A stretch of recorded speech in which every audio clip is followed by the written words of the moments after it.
Well, conversations that will be going on, especially into next week when we will have May 29th. Even though it's not a public holiday, we do know that assessing the government's efforts and results 1 year after will top the conversation. And one of those assessments comes in the GDP. We have numbers from the first quarter of 2024 for the country, and we see that the GDP grew by 2.98% year on year, according to the NBS, in real terms for the first quarter, and this is higher than the 2.31% recorded in the first quarter of 2023, but lower than what we had in the fourth quarter, the last quarter of 2023, which was 3.46%. So the GDP for Nigeria first quarter 2024 is out, and it's 2.98%. The performance of this has driven by services sector, which had a 4.32% contribution. And then we have agriculture. It grew by 0.18% from a negative in the previous sector, the previous quarter. And the growth of industry was 2.19%. That's an improvement, also 0.31% improvement compared to the former one. So we're going to have more conversations on this. Good enough, we have with us the Chief Executive Officer of Center for Promotion of Private Enterprises, Dr. Muda Yusuf, joining us right now. Dr. Yusuf, I think you came at the right time when we just had the GDP numbers. Yeah. And I'm sure that will also speak to the rating of the first year of President Tinubu in office. Yes, it will. But the thing is that when you compare the tempo of economic activities in the last quarter, it's normally much higher than what you have in the first quarter. Because in the first quarter, I mean, we are talking of January, February, people are still settling down, they are looking at things, they are looking at how the budget will pan out and things like that. So there's a lot of elements of wait and see in the first quarter, which was, probably what has resulted in this lowering of this slight marginal reduction in the GDP growth rate. So the fact that it's lower, the first quarter's number is lower than the last quarter of last year. It shouldn't. It's a norm. No, it's not. It's not something that we should worry about so much. And the degree, the differential is also not so significant. We are talking about 2.98. Yes. To 3.46. Yes. It's not that significant. And if you look at the key economic variables, even in the first quarter, you see that we experienced some positives.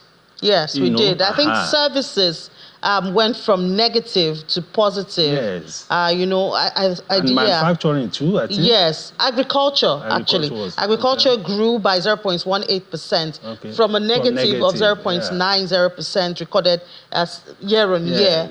So, I mean, we have that, and then we have an improvement also in industry. Industry, yeah. Yeah, so it looks like the rate hikes are not pinching so much. No, well, you could say that, you see, there are a lot of factors actually impacting productivity and growth. While some of those factors may not be so good, some factors were actually very positive. I mean, if you take the exchange rate situation, for instance, it was much better in the first quarter. At least we saw an improvement in the rates. We can't compare what we had in the first half of this administration. I'm talking of first 6 months of the administration to what we are having in the second 6 months. The first 6 months was very turbulent because it was a period of major policy changes, major policy transitions. So the shocks of those policy transitions were quite profound. We are all witnesses to what happened around the fuel prices. We all witnessed what happened around the foreign exchange. These were two major reforms.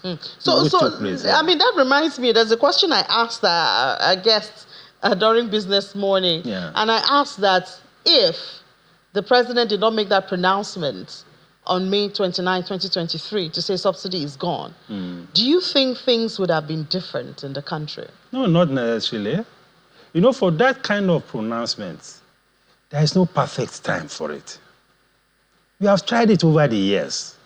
Each time we are tempted to make the pronouncement, to precede the implementation with consultation, it has not worked. So, my understanding of what the president said was not that the implementation should start immediately, but the whole thing was taken out of context. He said there was no provision in the budget and therefore subsidy is gone. But it was taken as if it was a directive that you should go and remove subsidy. And that took a life of its own. But it was difficult to reverse. No, but the thing now is subsidy is still not gone, is it? No, it's still not completely gone. And, you have to also be politically expedient with some of these policies. You cannot implement it 100% as the IMF want you to do. Given the kind of impact that those reforms have had on the citizens, it is not politically or socially expedient to proceed to continue to remove the entire thing. Because what has happened was that at the time it was removed, there were the situation with some of those variables that were driving prices were different. Inflation, the exchange rate, the crude oil price, those variables have moved. And once those variables move, it affects the landing cost.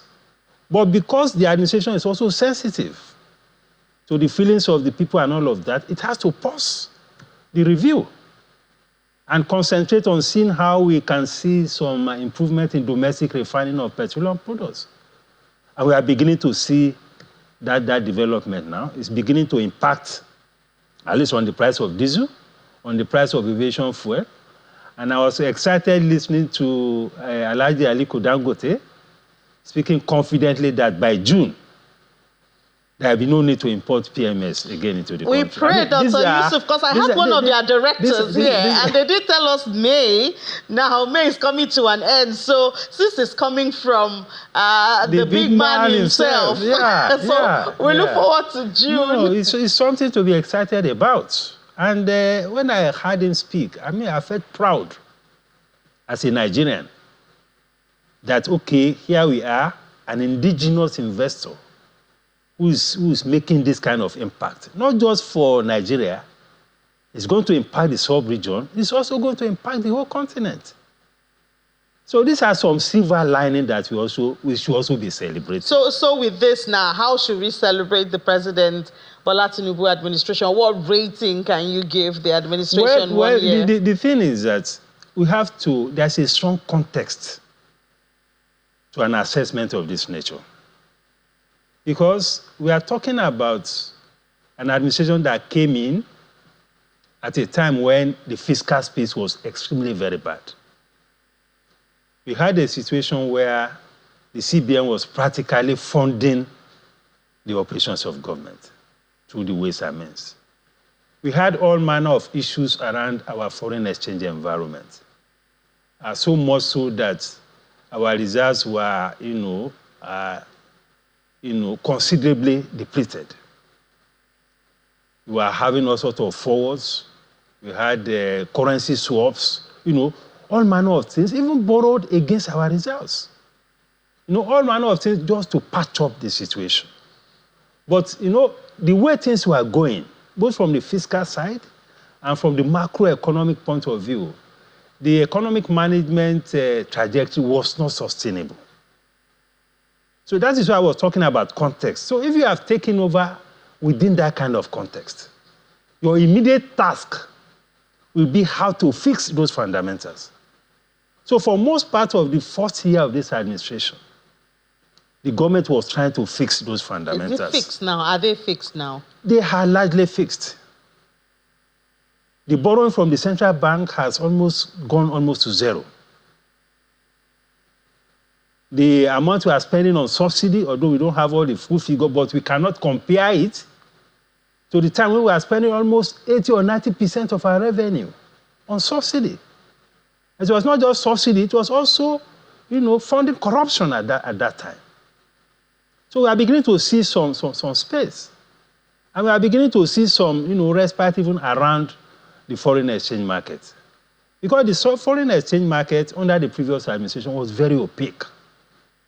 There was so much corruption, round tripping, and all these man-no-man things were there.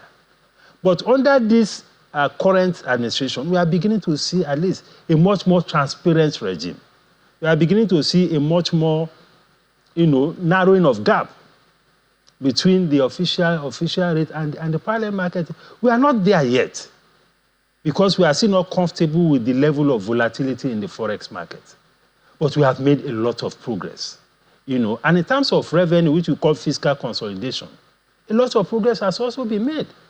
Look at how much revenue all the state government, local government, federal are now getting from FAC.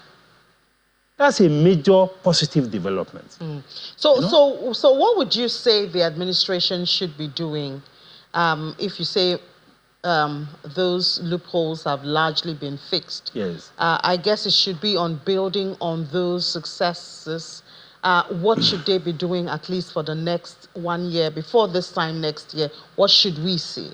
Well, we should be seeing a lot more stability in our macroeconomic environment, starting with the FX environment. We cannot continue with this volatility. So we should see what we can do within the context or the capacity of our reserves to be able to stabilize the currency within a particular band. That is critical for investors' confidence, it's critical for planning, and it's critical for economic development.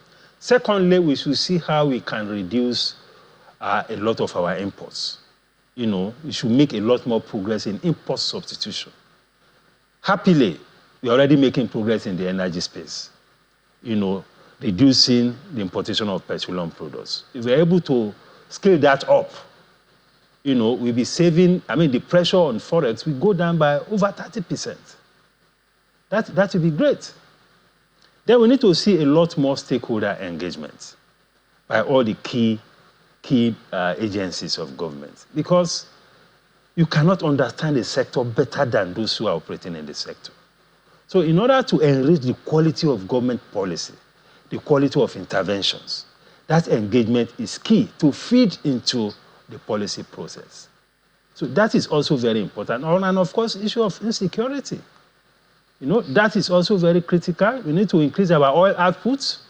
A lot is happening now trying to curb oil theft, criminality, and all of that. I hear the NNPCL boss talking about 1.7 million barrels per day. I hope that will be a confirmed number at the end of the month. I hope so too, and I hope it will be sustainable.